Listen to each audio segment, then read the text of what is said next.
바로 김상순 박사의 분석입니다. 중국에서만 무려 25년을 활동했고 그것도 그냥 활동한 게 아니라 북경대학교에서 박사 학위까지 받은 말 그대로 중국통이라고 할 수 있는 분이죠. 이분의 깊이 있는 경험이 이번 분석에 신뢰를 더해준다고 볼 수 있습니다.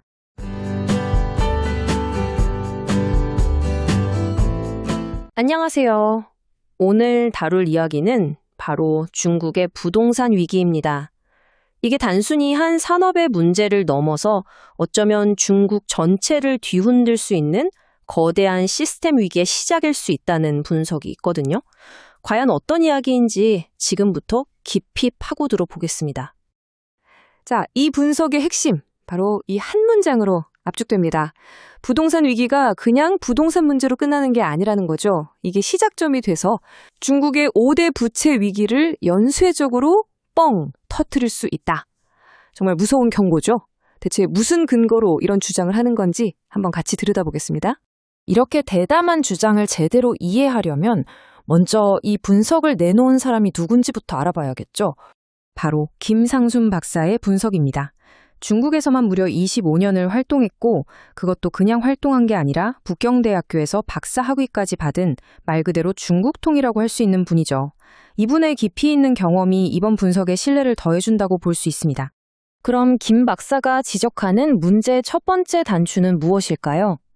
바로 중국 경제라는 거대한 배를 이끌던 핵심 엔진 하나를 꺼버린 결정적인 정책 실패에서 시작합니다. 바로 이 숫자입니다. 30%. 이게 뭘 의미하냐면요. 한때 중국 경제 전체에서 부동산이 차지하는 비중이 무려 3분의 1에 달했다는 거예요.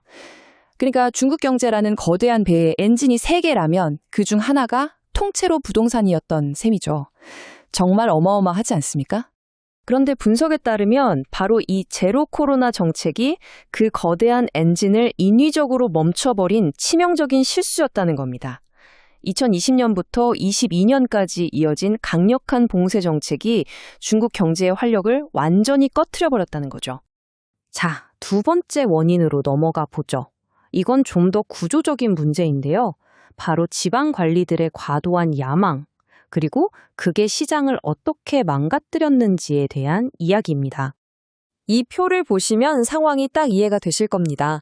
지방 관리들 입장에선 중앙정부에 잘 보여서 승진하는 게 최고 목표잖아요. 그러려면 어떻게 해야 할까요? 경제 성과를 부풀려야 했습니다. 그리고 가장 손쉬운 방법이 바로 부동산에 마구잡이로 투자하는 거였죠. 결국 이런 과잉 투자가 시장 전체를 기형적으로 만들어버리는 심각한 부작용을 낳고 말았다는 겁니다. 자, 그럼 이런 문제들이 쌓여서 어떤 결과를 낳았을까요? 이 분석에서는 이걸 부채의 도미노 현상이라고 설명하고 있습니다. 하나가 쓰러지면 줄줄이 다 쓰러지는 거죠. 이게 바로 그 연쇄 반응의 경로인데요. 한번 따라가 볼까요? 첫 번째 도미노, 부동산 기업들이 쓰러집니다. 그럼 그 충격이 어디로 가느냐? 바로 지방정부로 가죠. 부채 위기가 터지는 거예요. 그럼 돈줄이 마르니까 세 번째로 금융권이 흔들리고요. 이게 감당이 안 되면 네 번째, 중앙정부가 떠안게 됩니다. 그리고 마지막 다섯 번째 단계에선 중국 공산당 시스템 자체가 위기에 빠질 수 있다는 정말 아찔한 시나리오인 겁니다. 그렇다면 김상순 박사는 이 모든 상황을 한마디로 어떻게 정리하고 있을까요? 바로 최종 진단입니다. 핵심은 이겁니다. 이 위기는 누가 밖에서 때려서 생긴 게 아니라는 거죠. 잘못된 정책, 앞뒤 안 가리고 쏟아부은 투자, 그리고 승진에 눈이 먼 왜곡된 인센티브 구조. 이 모든 게 시스템 내부에서부터 골마터진, 말 그대로 스스로 자초한 위기라는 게 이 분석의 최종 결론입니다. 결국 이 분석은 중국이 스스로 위기를 만들었다고 지적하고 있습니다. 여기서 우리는 이런 질문을 던져볼 수 있겠죠. 시스템을 설계하고 운영하는 주체가 오히려 그 시스템의 가장 큰 위협이 된다면 과연 어떤 미래가 펼쳐질까요? 이 질문을 여러분께 남기면서 오늘 이야기 마치겠습니다.